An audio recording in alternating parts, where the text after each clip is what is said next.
ಮಗಳಿಗೆ ಎತ್ತಿಂದ ಬಂದೋ ಸಣ್ಣಕ್ಕೆ ಚಾಳಿ ಮಾಡಿ ಎಣ್ಣೆ ಹೋಳಿಗೆ ಮಾಡಿ ಮುನಲಿಲ್ಲ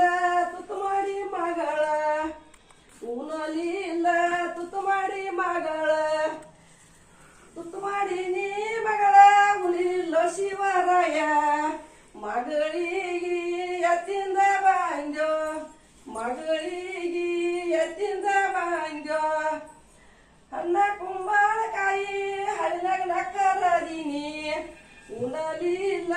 ತುತ್ತು ಮಾಡಿ ಮಗಳ ಉಣಲಿಲ್ಲ